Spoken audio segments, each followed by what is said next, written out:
അസ്സലാമു അലൈക്കും വറഹ്മത്തുള്ളാഹി വബറകാത്തു. ഒരു യുവതി തൻ്റെ സോഷ്യൽ മീഡിയയിലൂടെ പരിചയപ്പെട്ട ഒരു സുഹൃത്തിനെ കാണാൻ ഒരു അറബ് രാജ്യത്തേക്ക് യാത്ര ചെയ്തു. ആ നഗരത്തിലെ സ്ഥലങ്ങൾ, വാസ്തുവിദ്യ, വിനോദസഞ്ചാര കേന്ദ്രങ്ങൾ എന്നിവ അവളെ വളരെ ആകർഷിച്ചു. ഒരു ദിവസം ആ നഗരത്തിൽ ചുറ്റിക്കറങ്ങുന്നതിനിടെ ഒരു വലിയ ഇസ്ലാമിക മോസ്കും അവിടെ മനോഹരമായി നിരന്നു നിൽക്കുന്ന ഒരുപാട് ആരാധകരെയും അവൾ ആദ്യമായി കണ്ടു. ജിജ്ഞാസ മൂലം അവൾ തൻ്റെ സുഹൃത്തിനോട് ഇവർ എന്താണ് ചെയ്യുന്നതെന്നും എന്തുകൊണ്ടാണ് അവൻ അവരോടൊപ്പം ഇല്ലാത്തതെന്നും ചോദിച്ചു. അവർ അല്ലാഹുവിനോട് പ്രാർത്ഥിക്കുകയാണെന്നും ലോകത്തിലെ ഒന്നിനും അവരെ അതിൽ നിന്ന് വ്യതിചലിപ്പിക്കാൻ കഴിയില്ലെന്നും അവൻ പറഞ്ഞു. അവൾ അതിസുന്ദരിയായിരുന്നു. തൻ്റെ രൂപവും ശരീരവും കൊണ്ട് ഏറ്റവും മനോഹരിയായ പെൺകുട്ടിയാണ് താനെന്ന് വിശ്വസിച്ചിരുന്നു. അവൾ ആരാധകരെ അവരുടെ പ്രാർത്ഥനയിൽ നിന്ന് വ്യതിചലിപ്പിക്കാൻ സ്വയം വെല്ലുവിളിച്ചു.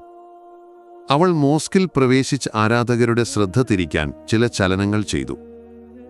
എന്നാൽ ആശ്ചര്യകരമായി ഒരു ആരാധകനും അവളെ ശ്രദ്ധിച്ചില്ല. ഇത് അവൾക്ക് വലിയ ഞെട്ടലുണ്ടാക്കി. പ്രാർത്ഥന കഴിഞ്ഞപ്പോൾ അവൾ മുന്നിൽ നിന്നിരുന്ന ഇമാമിൻ്റെ അടുത്ത് ചെന്ന് അവർ എന്താണ് ചെയ്യുന്നതെന്ന് ചോദിച്ചു.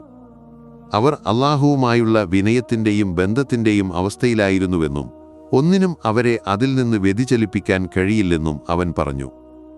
എന്നാൽ അവൾ ഈ വാക്കുകളിൽ വിശ്വസിക്കുന്നില്ലെന്നും ബോധ്യപ്പെട്ടില്ലെന്നും പറഞ്ഞു. അപ്പോൾ ഇമാം അത് ഒരു ദാസനും അവന്റെ രക്ഷിതാവും തമ്മിലുള്ള ബന്ധമാണെന്ന് പറഞ്ഞു. പിന്നീട് അവൻ വിശുദ്ധ ഖുർആനിലെ ചില വചനങ്ങൾ ഓതിക്കൊടുത്തു. അവൾക്ക് അതുവരെ അനുഭവിക്കാത്ത ഒരു ബന്ധം അല്ലാഹുവുമായി തോന്നി. അവൾ ഇമാമിനോട് ആ ആരാധകർ ചെയ്ത അതേ ചലനങ്ങൾ ചെയ്യാൻ അനുവദിക്കണമെന്ന് ആവശ്യപ്പെട്ടു. അതിനു മുമ്പ് ഹിജാബ് ധരിക്കണമെന്നും വുദു ചെയ്യണമെന്നും അവൻ പറഞ്ഞു. അവൻ അവൾക്ക് പ്രാർത്ഥിക്കാൻ പഠിപ്പിച്ചു. പ്രാർത്ഥനയോടുള്ള അവളുടെ അതിയായ സ്നേഹം കാരണം അവൾ ഇസ്ലാം സ്വീകരിക്കാൻ ആഗ്രഹം പ്രകടിപ്പിച്ചു. ഇമാം അവളോട് അസഹിഷ്ണുത കാണിക്കാതെ ക്ഷമയോടെ എല്ലാം വിശദീകരിച്ച് ഇസ്ലാമിലേക്ക് വഴി നടത്തിയതിനാൽ ഈ വിദേശ യുവതി ഇസ്ലാം സ്വീകരിച്ചു. ഈ വീഡിയോയിൽ 60 വർഷം പ്രാർത്ഥിച്ചിട്ടും അല്ലാഹു സ്വീകരിക്കാത്ത ഒരു മനുഷ്യന്റെ കഥ അവതരിപ്പിക്കുന്നു. നിർഭാഗ്യവശാൽ പല മുസ്ലിംകളും ഇപ്പോഴും ഇങ്ങനെ പ്രാർത്ഥിക്കുന്നു. പ്രാർത്ഥന സ്വീകരിക്കപ്പെടാതിരിക്കാനുള്ള കാരണമെന്താണ്? നീ 60 വർഷം പ്രാർത്ഥിച്ചാലും ഒരു പ്രാർത്ഥന പോലും സ്വീകരിക്കപ്പെടാതിരിക്കാം. എന്തുകൊണ്ടാണെന്നറിയാമോ? അബൂ ഹുറൈറ റളിയല്ലാഹു അൻഹു പറഞ്ഞു, ഒരു മനുഷ്യൻ 60 വർഷം പ്രാർത്ഥിച്ചിട്ടും ഒരു പ്രാർത്ഥന പോലും സ്വീകരിക്കപ്പെടാതിരിക്കാം. എങ്ങനെയെന്ന് ചോദിച്ചപ്പോൾ അവൻ പറഞ്ഞു, കാരണം അവൻ തൻ്റെ റുക്കൂ സുജൂദിനിൽ അല്ലെങ്കിൽ ഖുശൂ എന്നിവ പൂർണ്ണമാക്കുന്നില്ല. ഒമർ ബിൻ അൽ ഖത്താബ് റളിയല്ലാഹു അൻഹു പറഞ്ഞു, ഒരു മനുഷ്യൻ തൻ്റെ മുഴുവൻ ജീവിതവും ഇസ്ലാമിൽ ജീവിച്ചിട്ടും അല്ലാഹുവിനായി ഒരു റക്അത്ത് പോലും പൂർണ്ണമായി നിർവഹിക്കാതിരിക്കാം. എങ്ങനെയെന്ന് ചോദിച്ചപ്പോൾ അവൻ പറഞ്ഞു, കാരണം അവൻ തൻ്റെ റുകൂഉം സുജൂദും പൂർണ്ണമാക്കുന്നില്ല. ഇമാം അഹ്മദ് ബിൻ ഹംബൽ റളിയല്ലാഹു അൻഹു പറഞ്ഞു, ജനങ്ങൾ പ്രാർത്ഥിക്കുന്ന ഒരു കാലം വരും, പക്ഷേ അവർ യഥാർത്ഥത്തിൽ പ്രാർത്ഥിക്കുന്നുണ്ടാവില്ല. ഇമാം അൽ ഖസാലി റളിയല്ലാഹു അൻഹു പറഞ്ഞു, ഒരു മനുഷ്യൻ അല്ലാഹുവിനോട് അടുക്കാൻ വേണ്ടി ഒരു അധിക സുജൂദ് ചെയ്യുന്നു, പക്ഷേ അല്ലാഹുവിൻ്റെ നാമത്തിൽ ആ സുജൂദിൻ്റെ പാപം അവൻ്റെ നഗരത്തിലെ ജനങ്ങൾക്കിടയിൽ വിതരണം ചെയ്താൽ അവർ നശിച്ചുപോകും. എങ്ങനെയെന്ന് ചോദിച്ചപ്പോൾ അവൻ പറഞ്ഞു, അവൻ തൻ്റെ നെറ്റി തൻ്റെ റബ്ബിൻ്റെ മുമ്പിൽ നിലത്തുവെക്കുന്നു, പക്ഷേ അവൻ്റെ ഹൃദയം വ്യതിചലനങ്ങളും പാപങ്ങളും ആഗ്രഹങ്ങളും ലോകസ്നേഹവും കൊണ്ട് നിറഞ്ഞിരിക്കുന്നു. ഇതെന്ത് സുജൂദാണ്? നബി മുഹമ്മദ് സ്വല്ലല്ലാഹു അലൈഹി വസല്ലം പറഞ്ഞു, എൻ്റെ കണ്ണുകളുടെ തണുപ്പ് പ്രാർത്ഥനയിൽ സ്ഥാപിക്കപ്പെട്ടിരിക്കുന്നു. പ്രിയ സഹോദര സഹോദരി, അല്ലാഹുവിൻ്റെ നാമത്തിൽ നിന്റെ കണ്ണുകളുടെ തണുപ്പായി മാറിയ 2 റക്അത്ത് പ്രാർത്ഥന നീ എപ്പോഴെങ്കിലും നിർവഹിച്ചിട്ടുണ്ടോ? അല്ലാഹുവിനായി 2 റക്അത്ത് പ്രാർത്ഥിക്കാൻ വീട്ടിലേക്ക് വേഗം മടങ്ങാൻ നീ എപ്പോഴെങ്കിലും ആഗ്രഹിച്ചിട്ടുണ്ടോ? രാത്രിയിൽ അല്ലാഹുവുമായി ഒറ്റയ്ക്കാകാൻ നീ എപ്പോഴെങ്കിലും കൊതിച്ചിട്ടുണ്ടോ? അല്ലാഹു പറയുന്നു, വിശ്വാസികളുടെ ഹൃദയങ്ങൾ അല്ലാഹുവിൻ്റെ ഓർമ്മയ്ക്കായി വിനയാനുഭവിക്കേണ്ട സമയം ഇതുവരെ വന്നിട്ടില്ലേ? ഇബ്നു മസ്ഊദ് റളിയല്ലാഹു അൻഹു പറഞ്ഞു, ഞങ്ങൾ ഇസ്ലാം സ്വീകരിച്ചതിനും ഈ വചനം അവതരിക്കപ്പെട്ടതിനും ഇടയിൽ വെറും 4 വർഷം മാത്രമേ ഉണ്ടായിരുന്നുള്ളൂ. എന്നിട്ടും അല്ലാഹു ഞങ്ങളെ ശാസിച്ചു. ഞങ്ങളുടെ വിനയക്കുറവിൻ്റെ പേര് പറഞ്ഞ് ഞങ്ങൾ കരഞ്ഞു. ഞങ്ങൾ പുറത്തുപോയി പരസ്പരം ഓർമ്മിപ്പിക്കും, നിനക്ക് അല്ലാഹുവിൻ്റെ വചനങ്ങൾ കേട്ടിട്ടില്ലേ? വിശ്വാസികളുടെ ഹൃദയങ്ങൾ അല്ലാഹുവിൻ്റെ ഓർമ്മയ്ക്കായി വിനയാനുഭവിക്കേണ്ട സമയം വന്നിട്ടില്ലേ? അപ്പോൾ ഞങ്ങളിൽ ഒരാൾ കരഞ്ഞുകൊണ്ട് വീണുപോകും. പ്രിയ സഹോദര സഹോദരി, ഈ വചനത്തിലൂടെ അല്ലാഹു നിന്നെ ശാസിക്കുന്നതായി നിനക്കെപ്പോഴെങ്കിലും തോന്നിയിട്ടുണ്ടോ? പാപത്തിന്റെ ചെറുപ്പം നോക്കരുത്, മറിച്ച് നീ അനുസരണം ലംഘിച്ചവന്റെ മഹത്വം നോക്കൂ. ഞങ്ങളുടെ റബ്ബേ, ഞങ്ങളുടെ പ്രാർത്ഥനകൾ, ഞങ്ങളുടെ നിൽപ്പുകൂയ് സുജൂദ് പ്രാർത്ഥനകൾ, നീതിമാനായ പ്രവൃത്തികൾ എന്നിവ ഞങ്ങളിൽ നിന്ന് സ്വീകരിക്കണമേ. ഓ അല്ലാഹു, ഞങ്ങളുടെ പ്രാർത്ഥനയിൽ ഞങ്ങൾക്ക് സുഖം നൽകണമേ, അത് ഞങ്ങളുടെ കണ്ണുകളുടെ തണുപ്പാക്കണമേ. ആമീൻ. നിനക്കൊരു ദൈവമല്ലാതെ മറ്റൊരു ദൈവമില്ല, നിനക്ക് മഹത്വം. തീർച്ചയായും ഞാൻ അന്യായക്കാരിൽ പെട്ടവനായിരുന്നു. ഓ ഞങ്ങളുടെ റബ്ബേ, ഞങ്ങൾക്ക് വിജയവും കരുണയും നൽകണമേ, നീ കരുണയുള്ളവരിൽ ഏറ്റവും ശ്രേഷ്ഠനാണ്. ഓ ഞങ്ങളുടെ റബ്ബേ, ഈ ലോകത്ത് ഞങ്ങൾക്ക് നന്മയും പരലോകത്ത് നന്മയും നൽകണമേതിയുടെ ശിക്ഷയിൽ നിന്ന് ഞങ്ങളെ രക്ഷിക്കണമേ.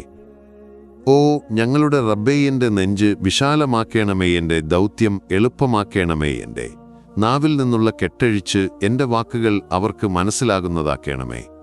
ഓ അല്ലാഹ്, ഞാൻ നിന്നോട് വ്യസനത്തിൽ നിന്നും ദുഃഖത്തിൽ നിന്നും അശക്തിയിൽ നിന്നും മടിയിൽ നിന്നും ഭീരുത്വത്തിൽ നിന്നും പിശുക്കിൽ നിന്നും കടബാധ്യതയുടെ ഭാരത്തിൽ നിന്നും മനുഷ്യരുടെ അടിച്ചമർത്തലിൽ നിന്നും മുക്തി തേടുന്നു. ഓ അല്ലാഹ്, മടിയിൽ നിന്നും വാർദ്ധക്യത്തിൽ നിന്നും പാപത്തിൽ നിന്നും കടത്തിൽ നിന്നും ഞാൻ നിന്നോട് രക്ഷ തേടുന്നു. ഖബറിന്റെ പരീക്ഷണത്തിൽ നിന്നും ഖബറിന്റെ ശിക്ഷയിൽ നിന്നും തീയുടെ പരീക്ഷണത്തിൽ നിന്നും തീയുടെ ശിക്ഷയിൽ നിന്നും ധനത്തിന്റെ പരീക്ഷണത്തിന്റെ തിന്മയിൽ നിന്നും ദാരിദ്ര്യത്തിന്റെ പരീക്ഷണത്തിൽ നിന്നും വ്യാജമസീഹിന്റെ പരീക്ഷണത്തിൽ നിന്നും ഞാൻ നിന്നോട് രക്ഷ തേടുന്നു. ഓ അല്ലാഹിന്റെ പാപങ്ങളെ വെള്ളം, മഞ്ഞ് എന്നിവ കൊണ്ട് കഴുകിക്കളയണമേ. വെളുത്ത വസ്ത്രം മലിനത്തിൽ നിന്ന് ശുദ്ധീകരിക്കപ്പെടുന്നത് പോലെ എൻ്റെ ഹൃദയത്തെ പാപങ്ങളിൽ നിന്ന് ശുദ്ധീകരിക്കണമേ. കിഴക്കും പടിഞ്ഞാറും തമ്മിൽ അകലം വെച്ചതുപോലെ എൻ്റെ പാപങ്ങളിൽ നിന്ന് എന്നെ അകറ്റണമേ. ഓ ലോകങ്ങളുടെ റബ്ബേ, നിന്റെ അനുവദനീയമായതുകൊണ്ട് എനിക്ക് പര്യാപ്തമാക്കണമേ, നിന്റെ നിരോധിതമായതിൽ നിന്ന് എന്നെ അകറ്റണമേ, നിന്റെ കൃപയാൽ നിന്നല്ലാതെ മറ്റാരിൽ നിന്നും എനിക്ക് ആവശ്യമില്ലാതാക്കണമേ. ഓ അല്ലാഹ്, രാജ്യത്തിൻ്റെ ഉടമ, നിനക്കിഷ്ടമുള്ളവർക്ക് നീ രാജ്യം നൽകുന്നു, നിനക്ക് ഇഷ്ടമുള്ളവരിൽ നിന്ന് നീ രാജ്യമെടുക്കുന്നു. നിനക്കിഷ്ടമുള്ളവരെ നീ ബഹുമാനിക്കുന്നു, നിനക്കിഷ്ടമുള്ളവരെ നീ താഴ്ത്തുന്നു. എല്ലാ നന്മയും നിന്റെ കയ്യിലാണ്. തീർച്ചയായും നിനക്ക് എല്ലാറ്റിൻ്റെയും മേൽ അധികാരമുണ്ട്. ഈ ലോകത്തിൻ്റെയും പരലോകത്തിൻ്റെയും കാരുണ്യവാനെ, നിനക്കിഷ്ടമുള്ളവർക്ക് നീ അവ നൽകുന്നു, നിനക്ക് ഇഷ്ടമുള്ളവരിൽ നിന്ന് നീ അവ തടയുന്നു. നിന്നല്ലാതെ മറ്റാരുടെയും കാരുണ്യത്തിൽ നിന്ന് എനിക്ക് ആവശ്യമില്ലാത്ത വിധം എന്നോട് കരുണ കാണിക്കണമേ. നിന്റെ കൈവശമുള്ളത് ആർക്കും തടയാൻ കഴിയില്ല, നിന്റെ തടഞ്ഞത് ആർക്കും നൽകാൻ കഴിയില്ല. ധനവാന്റെ ധനം നിന്നോടുള്ള അവന്റെ പ്രതിരോധത്തിന് ഉപകരിക്കില്ല. നിന്റെ ദാസനായ നിന്റെ ദാസന്റെ മകനായ എന്നെ, എൻ്റെ നെറ്റി നിന്റെ കയ്യിലാണ്. എന്നിൽ നിന്റെ കൽപ്പന എപ്പോഴും നടപ്പിലാകുന്നു, എന്നിൽ നിന്റെ വിധി നീതിയുക്തമാണ്. നിന്റെ എല്ലാ നാമങ്ങളാൽ ഞാൻ നിന്നോട് അപേക്ഷിക്കുന്നു. നീ നിന്നെത്തന്നെ വിളിച്ച നാമങ്ങൾ നിന്റെ പുസ്തകത്തിൽ വെളിപ്പെടുത്തിയവനിന്റെ സൃഷ്ടികളിൽ ആർക്കെങ്കിലും പഠിപ്പിച്ചവ, അല്ലെങ്കിൽ നിന്റെ അദൃശ്യമായ അറിവിൽ നിന്നോട് സൂക്ഷിച്ചവ. ഖുർആനിനെ എൻ്റെ ഹൃദയത്തിൻ്റെ വസന്തമാക്കണമേ, എൻ്റെ നെഞ്ചിൻ്റെ പ്രകാശമാക്കണമേ, എൻ്റെ ദുഃഖം നീക്കുന്നവനും എൻ്റെ വ്യസനം ഒഴിവാക്കുന്നവനുമാക്കണമേ. ഈ വചനങ്ങൾ കേൾക്കുന്ന ഏതൊരാളും അവ പഠിക്കണമെന്ന് നിബിതങ്ങൾ പറഞ്ഞു. എന്നോടൊപ്പം ആവർത്തിക്കൂ. ഇസ്ലാമിൻ്റെ അനുഗ്രഹത്തിന് അള്ളാഹുവിന് നന്ദി, അത് ഒരു അനുഗ്രഹമായി മതി. ഓ അല്ലാഹുമൊത്ത് നബിക്കും കുടുംബത്തിനും നീ ഇബ്രാഹീമിനും കുടുംബത്തിനും നൽകിയതുപോലെ ഈ ലോകങ്ങളിലെല്ലാം അനുഗ്രഹങ്ങൾ നൽകണമേ. ആമീൻ. തീർച്ചയായും നീ സ്തുത്യർഹനും മഹത്വമുള്ളവനുമാണ്. അസ്സലാമു അലൈക്കും വറഹ്മത്തുള്ളാഹി വബറകാതുഹു.